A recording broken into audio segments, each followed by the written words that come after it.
Hi and welcome. It's the Baylor Coaches Show presented by Central National Bank, live from Rudy's on the Circle in Waco. Thanks for being with us this evening. A terrific crowd here at Rudy's. Thanks to all of you for being here. Thanks to those of you listening on our flagship station or maybe watching on the Baylor Athletics YouTube channel. You can tune in right now and you can see the face of our first guest tonight. Join me in welcoming Baylor men's tennis coach Michael Woodson. Welcome to you. Thanks. Good to be here. Appreciate you being here. Look at these guys here. Okay, that's good. Glad you guys are here. And we do take questions for the coach, all right? So we'll get you cards and you could get those in front of Coach Woodson. Welcome to you. This is an interesting time of year for you, but it's a little different this fall, isn't it, compared to years past? Yeah, I think, for a number of reasons, It's a little bit different. I think our hosting opportunities that we've got ahead from a planning perspective, our staff is just very busy getting the facility ready to host NCAAs. And then, for the first time ever, the national championships for singles and doubles are in the fall. And so the feel of the importance of the fall is a little bit different. I think we're trying to remain focused on development with the guys, in short and long term. But I think these tournaments coming up are a little bit more important than they have been in the past. And so it's exciting. I think it's always my favorite time of year, just getting the guys back and the new guys, all the fun and excitement of being back together after a long summer is great. But yeah, it feels a little bit more important. So I think everybody's kind of, just got a little bit more angst to them, a little bit more excitement. So I can see that completely. So let's explain to everybody, make sure you understand. Waco is the center of the collegiate tennis world, really, for the next year, right? With all the events we're hosting. This is the first time that this has ever been done, where we're hosting the individual national championships in the fall, the team national championships in the spring. We're hosting the men's national indoor championships in February. We're hosting the Big 12 tournament for men's and women's outdoor in April, and it's probably the last time it will ever happen, frankly. But it's really a cool opportunity, and just everybody in administration, all of our, our supporters have just wrapped their arms around our program and lifted us up. And, just to have this type of opportunity, it speaks volumes to who we are at Baylor, who Waco is as a growing community, and so we're going to do our best to do right by these great events and give everybody a great experience and hopefully lift some trophies of our own along the way. That's the goal. We hosted the NCAA Outdoor Championships, was it 2015? Yes. Is that right? Mm-hmm. Okay. And in the rotation now, but not only that, the split with the individual, the singles and doubles being in the fall. How did that come about? Is that something that has been in the works for a long time? It is. It's a pilot program that the NCAA and the ITA, which is the governing body of tennis, have been working on for many years, and finally got the go-ahead was sometime in 2023, saying that they were going to start the next year. And so we had already been awarded the opportunity. Actually, Georgia is the second one that will host the next year in the spring of 26. So they wanted to do a 2-year program. We had already been awarded. They then came to us and said, would you guys like to host in the fall because you already were awarded these championships? And so credit to Mac and our administration for saying, hey, we want to take this on.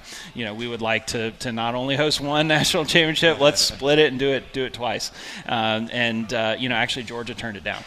So it really does speak volumes to Baylor and our commitment to men's and women's tennis. I think it's a very special opportunity, but at the same time we have the best facilities in the country. So I think all of these championships belong in Waco. Great.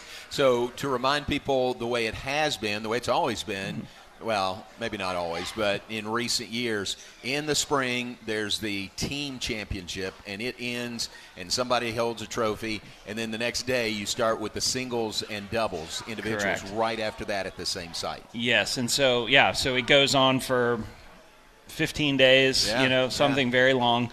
For the best players on the best teams, we've had guys play 9, 10, 11 days in a row. Wow. It's very taxing, not just physically, but emotionally. And so one of the big things that we wanted to do was to give those guys more of an opportunity to compete at the highest level in both championships. And so we're really excited about this. I think it really also brands college tennis as a clear fall season, a pathway towards a national national champion, just to really put a good idea of what's happening. Yeah. You know, I think because we can go in a lot of different directions and sometimes without clear purpose with a fall champion. And so I'm excited to see how it goes. You know, it's different. We're not going on rankings. You have to qualify through tournaments that we're hosting regionals, which is one of the qualifiers. Yep. Our guys are going to All-Americans next week, another qualifier. Yep. So you really have to earn your opportunity into the championships as opposed to playing a bunch of dual matches or team matches over the spring. So Yep. I'm excited to see how it shakes out. It could go either way. Did you schedule differently in the fall, knowing that you had to qualify for this? Yes and no. I think Okay. we're hosting more tournaments here Okay. in the fall. I want our guys I'm putting more of a premium on putting them in conditions that are similar to where they're going to be playing the championships.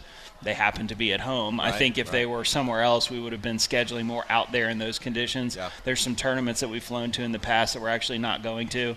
We've added a couple of additional events here. Hosting the championships makes it easier to get teams to come here. Yeah. So we've kind of capitalized on that, but also we want our guys to be prepared to do their best in the conditions with, the same balls, all these different things. Yeah.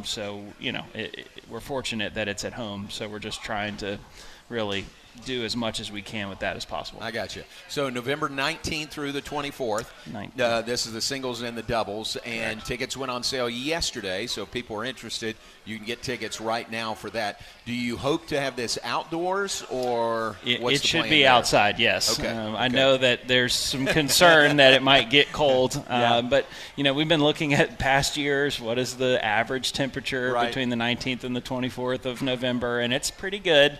It could get chilly maybe at 8 p.m. Yeah. But I think we're hopeful for good weather. Knock on wood. Yeah. And fortunately, with the Hawkins Indoor, if anything happens, we're more than well prepared to host inside too. That's great. Got to have that as a backup, if nothing else. If you don't mind, what you care to share about the retreat, what you guys do, what are some of the things?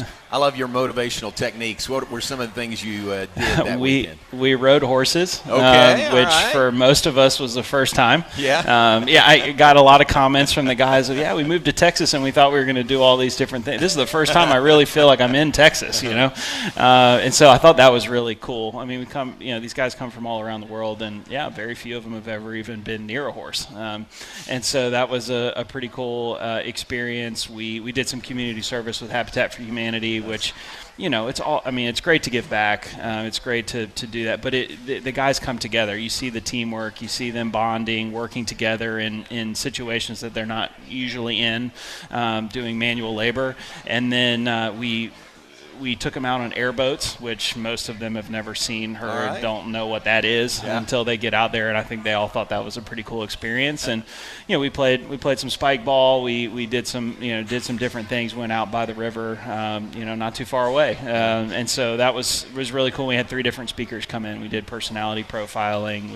We did some team building exercise, some mental performance stuff. And so just really, I think the coolest part about it was we put our phones away for 2 days, and I think it's hard for this generation to do that. I mean, I'm just as guilty as anybody, but I think for them just to be able to spend that time together doing different things, really strengthen the bonds between them, and I think they learned a lot about each other. Yeah, I'm love excited. it. Yeah. That'll pay dividends, just sure. the bond there and getting to know each other better.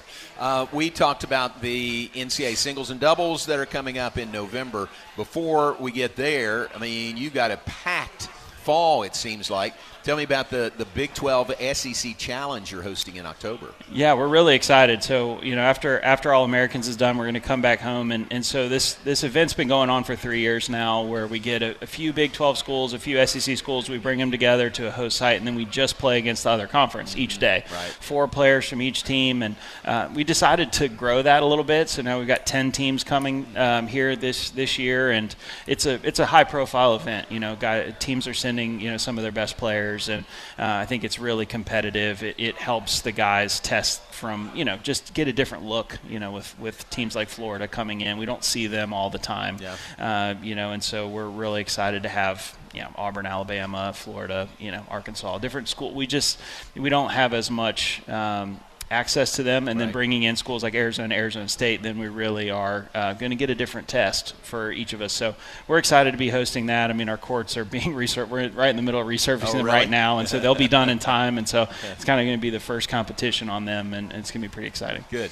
What is that something that you've needed to do for a while? It's a good time to do it. Resurfacing. It's a great time to do it. Yeah. Of course, we would like to have access to all 12, but our partners at Cortex do a great job, and we've got 3 at a time that they're taking, and we've had some issues on the front courts with bubbling and just water getting stuck underneath. It's more than anybody cares to know about it, but for many years we've needed to strip that all the way down to the concrete.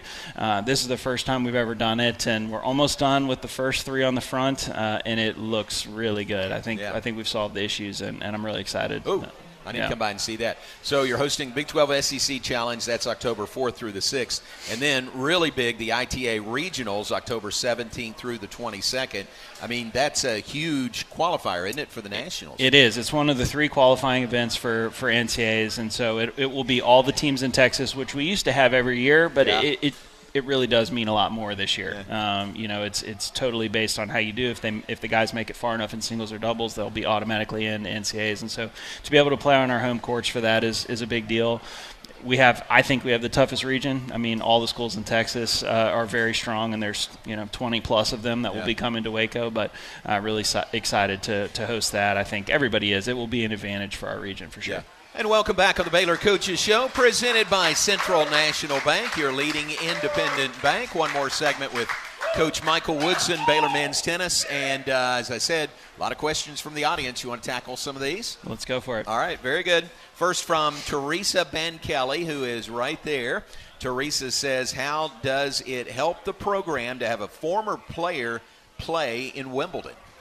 Not only play, but win at Wimbledon. Yeah, gosh. I mean, to have those guys playing at Wimbledon this year was really special. I think it gives credibility to the program. I think it makes it very relatable for our players to see that what they're shooting for and their goals are attainable from this pathway through Baylor.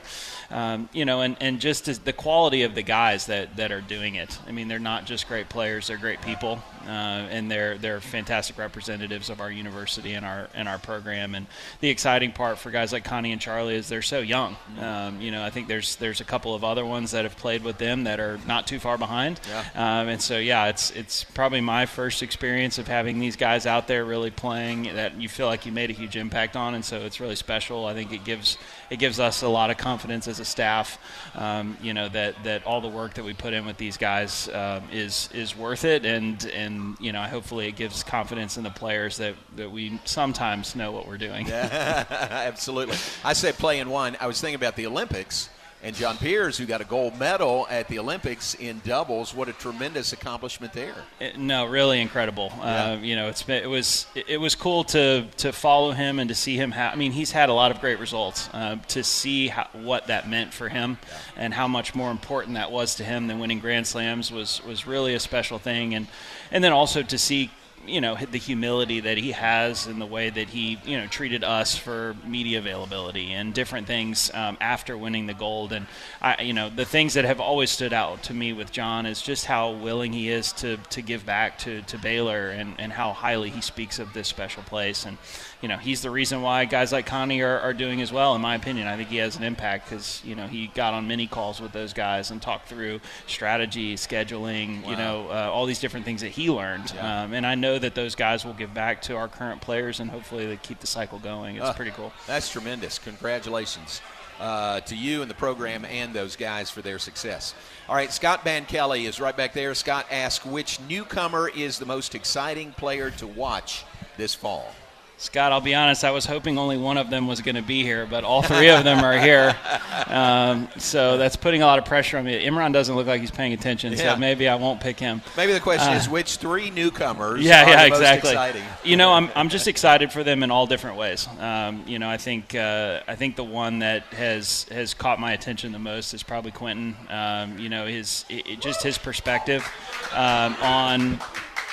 on being here at Baylor is a really special thing, and I think it makes a huge impact on the rest of the team. I think LJ and Imran are special talents that are just, they have amazing attitudes every day. I think that's something that a lot of guys have to learn. They have it already, which is already impacting these guys and the rest of the team. And so I'm excited about them, but I'm really grateful that Quentin took a chance on coming to Baylor, and I think he feels the same way with us. And so I think, yeah, he's probably the one that I'm going to be paying the most attention to this fall. Terrific. Quentin, wave a hand so everybody knows who we're talking about. Right there. All right, very good. All right, next question from Roy. Roy is right here front and center. With so many players from around the world, how do you locate them? Yeah, it's not an exact science, I'll tell you that. I think my goal as a coach is to do as best I can do with our current players. And if we do a really good job with them, then our hope is that we'll recruit. The place will recruit itself. Baylor is an amazing place. It's got, the best facilities in the country. It's got amazing resources, incredible staff. But I think sometimes you can get caught up in looking for the next player and not focusing on the guys that you have in the locker room. And our challenge is to focus on them and to do a great job with our current and former players every day. And that will hopefully open the door for the next guys. We have been able to do that. I think most of the guys that you'll see in this locker room had a connection to somebody before.